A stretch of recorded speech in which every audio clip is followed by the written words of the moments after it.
نحمده ونصلي ونسلم على رسوله الكريم اما بعد فاعوذ بالله من الشيطان الرجيم بسم الله الرحمن الرحيم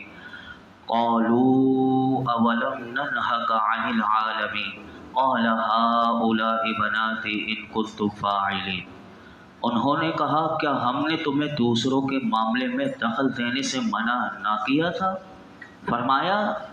یہ قوم کی عورتیں میری بیٹیاں ہیں اگر تمہیں کرنا ہے۔ حضرت لوط علیہ السلام نے جب اپنی قوم کے لوگوں کو دیکھا کہ یہ لوگ اپنے فاسد ارادے سے باز نہیں آئیں گے تو آپ نے اپنی قوم کے لوگوں سے کہا کہ یہ قوم کی عورتیں جو ہیں یہ میری بیٹیاں ہیں، اگر تمہیں اپنی خواہش پوری کرنی ہے تو ان سے نکاح کر کے پوری کر لو اور حرام کام سے باز رہو۔ حضرت لوط علیہ السلام نے قوم کی بیٹیوں کو اپنی بیٹیاں کہا، وہ اس لیے فرمایا تھا، یاد رکھیے کہ نبی جو ہوتا ہے وہ پوری امت کے لیے ایک باپ کی طرح ہوتا ہے، اس لیے آپ نے قوم کی بیٹیوں کو اپنی بیٹیاں فرمایا۔ آگے کیا ہوا؟ لعمرک انہم لفی سکرتہم یعمہون۔ اے حبیب، آپ کی تمہاری جان کی قسم، بے شک وہ کافر یقیناً اپنے نشے میں بھٹک رہے ہیں۔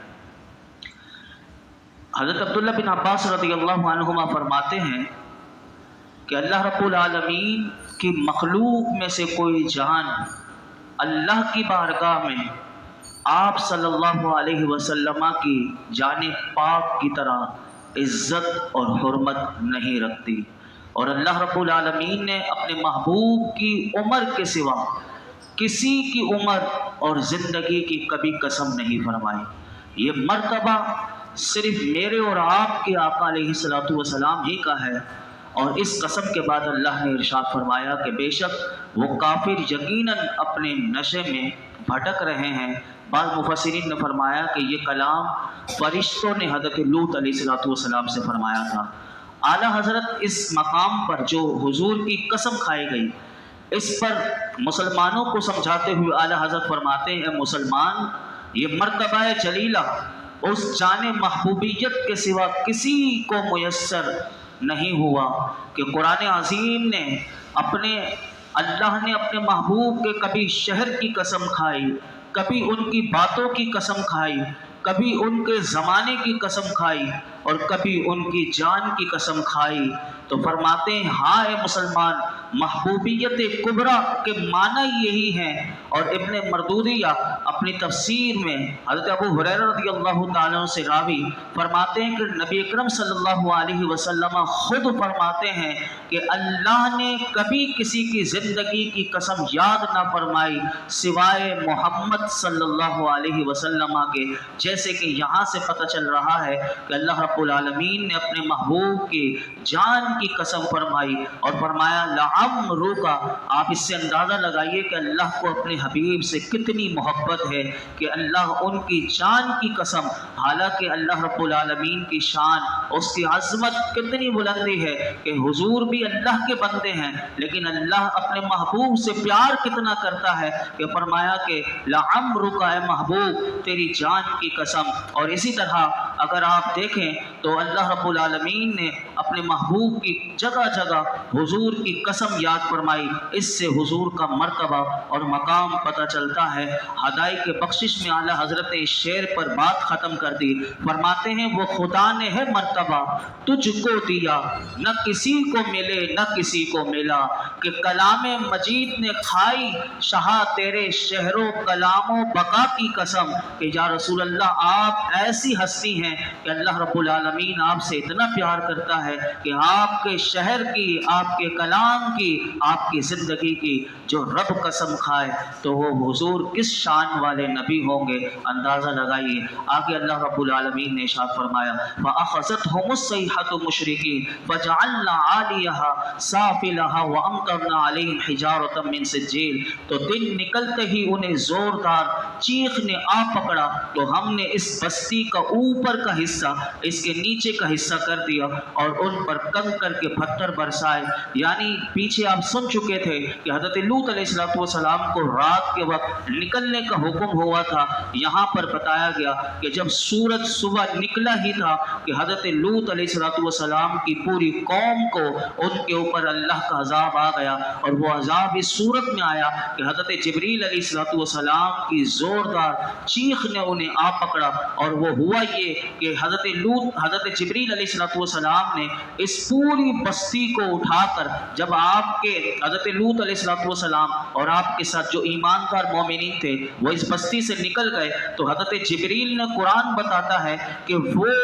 اس پوری بستی کو زمین سے اٹھا کر آسمان کے اوپر لے گئے، یعنی جہاں آسمان ہے آپ اندازہ لگائیے کس بلندی پر لے گئے، اور وہیں سے پورا حصہ کلٹی کر دیا، یعنی آسمان کے قریب لے جا کر انہیں اوندا کر کے زمین پر پھینکا۔ اور وہ زمین پر جب آ رہے تھے تو یہ نہیں کہ وہ ایسے ہی آ گئے، بلکہ آگے قرآن بتاتا ہے کہ وہ ان کے اوپر کیا ہوا، کہ ان کے اوپر جو بارش ہوئی ہے کہ جب انہیں اوندا کیا گیا آسمان سے تو وہ بارش پانی کی نہیں تھی بلکہ وہ بارش پتھروں کی تھی، کہ وہ زمین کی طرف آ بھی رہے تھے اور پتھر کی بارشیں ان کے اوپر ہو رہی تھی۔ الامان والحفیظ۔ اب اگلی آیت میں قرآن کیا کہتا ہے وہ غور سے سنیے۔ ان فی ذلک لآیات للمتوسمین وانها لبسبیل مقیم ان فی ذلک لآیۃ للمؤمنین۔ بے شک اس میں غور کر کے عبرت حاصل کرنے والوں کے لیے نشانیاں ہیں، اور بے شک وہ بستیاں اس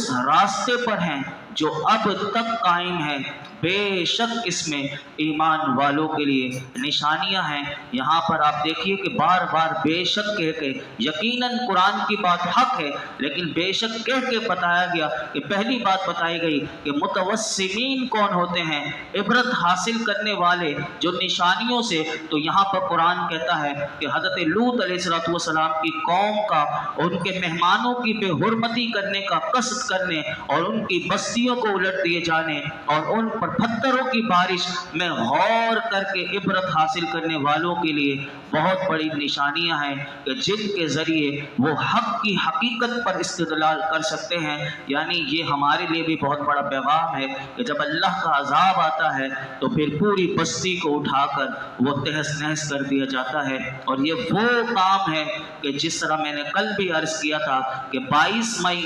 2018 کو ہمارے آئین میں یہ قانون پاس کر دیا جسے ٹرانسجینڈر کا نام دیا گیا، کہ جس میں جو مرد اگر چاہے وہ عورت بننا چاہے تو وہ عورت بن جائے، اور وہ مرد سے نکاح کر لے، عورت سے نکاح کر لے۔ یعنی یہ خنثی ٹائپ کے جو لوگ ہوتے ہیں کہ نہ مرد میں ہوتے نہ عورت میں، ہمارے یہاں بدقسمتی سے یہ قانون پاس ہوا کہ جو چاہے عورت سے شادی کر لے۔ آپ اندازہ لگائیے مرد سے کر لے، یہ کتنا بڑا اللہ کے غضب کو دعوت دینے والی کام ہے۔ یہی لوط علیہ السلام کی قوم کے لوگ مرد سے بدفعلی کرتے تھے۔ آپ دیکھیے کہ اللہ کا کتنا بڑا غضب، اور قرآن کہتا ہے کہ عبرت حاصل کرنے والوں کے لیے اس میں بہت بڑی نشانیاں ہیں، اگر نہ سمجھے تو پھر مٹا دیے جاتے ہیں اور ان کا کوئی نام و نشان بھی نہیں ہوتا۔ یہاں قرآن ہمیں کہہ رہا ہے اور فرمایا وَإِنَّهَا، اور بے شک قرآن کہتا ہے کہ اس میں سارے کافروں کو تنبیہ کی گئی کہ حضرت لوط علیہ السلام کی قوم کی بستیاں ملک شام کی طرف جانے والی وہ گزرگاہ پر ہیں اور لوگوں کے قافلے وہاں سے گزرتے ہیں، اور آج بھی فرمایا کہ غضب الہی کے آثار ان میں دیکھنے میں آتے ہیں۔ تو قرآن کہتا ہے کیا وہ ان کو دیکھ کر بھی کہ اللہ کا غضب جہاں نازل ہوا کیا وہ ان کو دیکھ کر عبرت حاصل نہیں کرتے؟ اور پھر تیسری آیت میں مومنین کو کہا گیا کہ ان بستیوں کے آثار جو کہ وہاں گزرنے والوں کے مشاہدے میں آتے ہیں ان میں اللہ اور اس کے رسول پر جو ایمان لانے والے جو مومن ہیں ان کے لیے بھی نشانیاں ہیں کہ وہ انہیں دیکھ کر پہچان جاتے ہیں، وہ سمجھ جاتے ہیں کہ یہ کوئی اتفاقی واقعہ نہیں تھا، کہ بلکہ جس عذاب کی وجہ سے اس پورے شہر کو اجاڑ کر رکھ دیا گیا وہ ان کے برے کاموں کی وجہ سے ان پر آیا تھا۔ اور قرآن ہمیں بتاتا ہے کہ ان آیات سے یہ بھی پتہ چلا کہ ایمان اور دین اور عقل اور فراست، یہ چار چیزیں اللہ کی بہت بڑی نعمت ہیں، کیونکہ اس سے تقوی حاصل ہوتا ہے اور بندے کو طہارت نصیب ہوتی ہے۔ اور جو بے عقل ہو، غافل ہو اور کافر ہو، وہ یہ تینوں قسم کے لوگ جو ہوتے ہیں وہ ایسے واقعات کو، ایسے غضب کی جگہ پر جو عذاب والی جگہ ہوتی ہیں ان کو وہ اتفاقی کہتے ہیں یا آسمانی تاثیرات سے مانتے ہیں، کہ جیسے کہ آج بھی ہم دیکھتے ہیں کہ یہ تو اس موسم کی وجہ سے ہو گیا، یہ تو گلوبل، یہ جو آج کل انوائرمنٹ ہے اس کی وجہ سے یہ ہوتا رہے گا، کہ وہ سردی کبھی جس طرح لوگ آج تجزیے کرتے رہتے ہیں، لیکن ایسا نہیں۔ قرآن کہتا ہے کہ مومن جو ہے وہ فراست کو اور عقل کو اور دین کی روشنی میں، اپنے ایمان کی روشنی میں وہ دیکھتا ہے، اور مومن، عقل مند مومن، ان کو مخلوق کی بدعملی کا نتیجہ جان کر وہ دل میں اپنے اللہ کا خوف پیدا کرتا ہے۔ یہ قرآن جو واقعات بیان کرتا ہے یہ اسی لیے کہ ہم گناہوں سے بچیں اور ہمارے دل میں اللہ کا خوف پیدا ہو۔ آگے قرآن فرماتا ہے وَإِن كَانَ أَصْحَابُ الْأَيْكَةِ لَظَالِمِينَ فَانْتَقَمْنَا مِنْهُمْ وَإِنَّهُمَا لَبِإِمَامٍ مُبِينٍ، اور بے شک کثیر درختوں والی جگہ کے رہنے والے ضرور ظالم تھے تو ہم نے ان سے انتقام لیا، اور بے شک وہ دونوں بستیاں صاف راستے پر ہیں۔ اس آیت میں اصحاب الایکہ کہا گیا، اس سے حضرت شعیب علیہ السلام کی قوم مراد ہے۔ ایکہ جھاڑی کو کہتے ہیں، اور ان لوگوں کا جو شہر تھا وہ سرسبز جنگلوں اور مرغزاروں کے درمیان میں تھا، اس لیے قرآن نے ایکہ والا انہیں کہا کہ جھاڑی والا فرمایا۔ اور حضرت شعیب علیہ السلام کو اللہ نے اس قوم میں رسول بنا کر بھیجا تھا، اور ان لوگوں نے اللہ کے رسول کی نافرمانی کی۔ اس کی پوری تفصیل میں آپ کے سامنے پیچھے بھی بیان کر چکا تھا، آگے 19ویں پارے میں دوبارہ آئے گی سورۃ الشعراء میں، اللہ تفصیل سے بیان دوبارہ کرتا ہے، لیکن یہاں پر صرف اتنا بتایا کہ انہوں نے اللہ کے رسول کی نافرمانی کی، اور یہ نافرمانی میں ہی سب کچھ آ گیا کہ انہوں نے اللہ کے رسول کے پیغام کو قبول نہ کیا اور انہیں جھٹلایا۔ اس کی وجہ سے اس بستی سے بھی اللہ فرماتا ہے کہ ہمیں ان کو ہلاک کر دیا، یعنی ان پر عذاب بھیج کر ہم نے ان کو ہلاک کر دیا، کہ بے شک قوم لوط والے ہوں یا اصحاب ایکہ والے ہوں، قرآن کہتا ہے کہ یہ جس شہر میں رہتے تھے، یہ اس شہر میں رہتے تھے کہ جس کے راستے صاف تھے، جہاں سے لوگ گزرتے تھے اور دیکھتے تھے، تو فرمایا اے اہل مکہ تم انہیں دیکھ کر تم بھی وہیں سے گزرتے ہو، کہ ایکہ والوں کے پاس سے بھی اور قوم لوط کی بستی جہاں تھی وہاں دونوں صاف راستے ہیں اور تم ان سے گزرتے ہو۔ قرآن کہتا ہے کیا تم عبرت حاصل نہیں کرتے؟ اللہ رب العالمین ہم سب کو عبرت والی آنکھ عطا فرمائے اور ہمیں اپنا خوف عطا فرمائے اور قرآن حکیم کا فیضان عطا فرمائے۔ الحمدللہ رب العالمین، والصلاة والسلام على سید الانبیاء والمرسلین وعلى آلہ واصحابہ اجمعین۔ یا رب العالمین، یا ارحم الراحمین، یا ارحم الراحمین، مولا کریم ہمارے تمام صغیرہ کبیرہ گناہوں کو معاف فرما، ہمیں ہر قسم کے مولا کریم ظاہری باطنی گناہ سے بچنے کی توفیق عطا فرما۔ نفس و شیطان کے ہر وار سے میرے مولا ہم تیری پناہ مانگتے ہیں، اپنی پناہ عطا فرما۔ مولا کریم ہماری بے حساب مغفرت فرما، ہمارے والدین کی مغفرت فرما، میرے آقا کی تمام امت کی مغفرت فرما، دین و دنیا کی خیر، عافیتیں، بھلائیاں، عزتیں، نعمتیں، راحت، سکون، صحتیں مولا کریم اور اپنی رضا عطا فرما۔ آج تک جتنی دعائیں کی ہیں آئندہ کریں گے، سب دعاؤں کو قبول فرما۔ اس درس قرآن میں میرے مولا جتنے حاضرین موجود ہیں، جس کے دل میں جو مراد ہو پوری فرما، بے روزگاروں کو اچھا روزگار دے دے، بیماروں کو شفا دے دے، پریشان حالوں کی پریشانیاں دور کر دے، ہمارے گھروں میں خیر و برکتیں عطا فرما، ہمارے رزق میں برکتیں عطا فرما۔ اللہم انی اسألک من فضلک ورحمتک فإنہ لا یملکها الا انت، وصلی اللہ تعالی علی خیر خلق محمد وعلی آلہ وصحبہ اجمعین۔